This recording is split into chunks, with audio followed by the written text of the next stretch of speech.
So let's now also try to understand the kind of information we receive from these emotions and these impulses. Let's start with anger first, and then I'll try to cover as many as I can, all the shadows. Again, not all the shadows, but as many shadows as I can. If we start with anger, anger can tell us that something important to us has been violated. Perhaps a boundary has been crossed, perhaps a need isn't being met, or perhaps something feels deeply unfair. I'll also try to, explain how we can use it in a healthy way.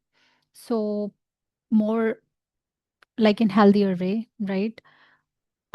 Speaking of jealousy, jealousy can tell us that we're afraid of losing something or that an insecurity has been activated.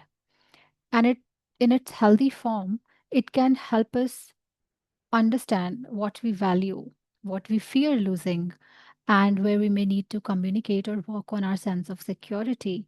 But when jealousy becomes dysregulated, it can turn into possessiveness. It can turn into suspicion, comparison, resentment, or even attempts, to control another person. Similarly, let's talk about envy. Envy can reveal something we genuinely want for ourselves. When we look at, someone else's success, lifestyle, maybe appearance or relationship, or even, different opportunities, and we feel envious, that emotion can give us information about our own desires and aspirations. So that's how we use the information, right? But when envy isn't processed, if you don't do the shadow work, if you don't understand your triggers, it can turn into bitterness. It can turn into constant comparison, resentment, or even, a desire to see the other person fail simply because they have something we want. Let's talk about fear. Fear usually, it alerts us to something we perceive as threatening, and it can also help us protect ourselves. It can help us, in risk assessment. It can help us respond appropriately to genuine danger. And fear becomes problematic when the perceived threat is actually greater than the actual threat, or when, fear begins controlling our choices. And it can then lead to avoidance, overthinking, anxiety, people pleasing, hypervigilance, constantly, anticipating something bad happening. Let's talk about shame. Shame can sometimes tell us that our behavior has conflicted with our values or with the expectations of the social environment we live in. And in that sense, it can help us reflect, it can help us, take responsibility for our mistakes, and it can also help us, make amends um, when we've genuinely done something wrong. But when shame becomes excessive or internalized, it can shift from I did something wrong to there is something wrong with me. And that can lead to hiding, self hatred, isolation, even projecting our shame onto others by shaming them. Okay, if we talk about the shadow of power, desire for power, it isn't inherently negative. A healthy relationship with power gives us a sense of agency. We all need to have sense of agency. It's the ability to make decisions, advocate for ourselves, influence our circumstances, and take responsibility for our lives. It can help us, develop confidence, leadership skills, uh, the courage to stand up for ourselves and others. But when the desire for power becomes dysregulated, it can turn into, the need to dominate, the need to control, manipulate, diminish other people. Instead of using power to create agency for ourselves, we start using it to take agency away from others. Okay. So, what I'm trying to get at is the emotion itself isn't necessarily the problem. The more important question is, what am I going to do with this emotion? Am I going to act on it, act out of it, act it out, or am I going to understand it? Right? Because I'm not saying that if you're feeling an emotion, you should start suppressing it, because suppression is not regulation. And this is where I think the distinction between suppression and regulation becomes extremely important to understand. Because sometimes we believe that being emotionally regulated means not feeling certain emotions at all. We tell ourselves that we shouldn't be angry, shouldn't be jealous, shouldn't feel envy, shouldn't be afraid, and shouldn't feel ashamed. But pushing an emotion away doesn't necessarily make it disappear. If you constantly suppress anger because you believe that being a good person means never being angry, you might eventually become resentful.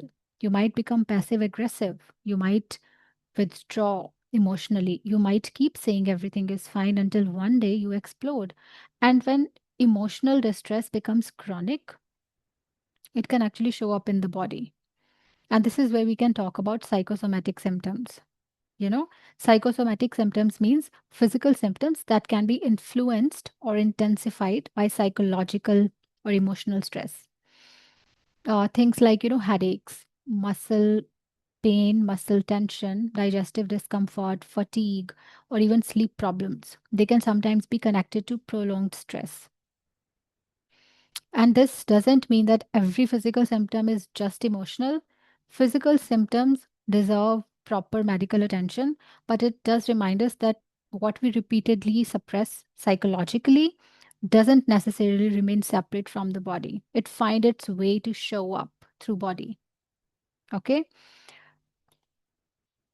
And see, and try to understand like, so one is suppression, one is aggression, right? Neither extreme is regulation. Regulation is being able to experience the emotion without allowing that emotion to completely determine my behavior. I can be angry and I can still choose my words. I can be jealous and I can still respect another person's autonomy. I can be afraid and still make a decision based on my values rather than my fear. I can feel shame and still take responsibility without destroying my sense of self. Regulation doesn't mean that the emotion isn't there. It means that I still have a choice about what I do with it. Okay. And the reason I wanted to talk about it is because many times, people say I'm being authentic, but they really need to ask, am I really being authentic? Am I really being myself? Or am I being dysregulated? Right? Because authenticity is often misunderstood. Being authentic doesn't mean expressing every thought, saying every word, acting on every impulse, or allowing, every emotional state to dictate your behavior. Authenticity can mean saying, this hurt me. I'm being authentic and I'm telling you this hurt me. It can mean admitting that I'm afraid. It can mean telling someone that I need space. It can mean saying no when I would previously have said yes just to keep someone happy. But dysregulation can sometimes look very similar from the outside. Someone might say, I'm just being honest when they are actually being unnecessarily cruel. Someone might say, I'm just passionate when they're repeatedly intimidating people. Someone might say, I'm just jealous because I care, but they are actually dysregulated and they are just becoming more controlling. Someone might say, I'm just being myself with my family. But in reality, when their family has simply become the place where they release all the emotions, they are just being dysregulated and they refuse to regulate elsewhere. And I think this is particularly important in relationships.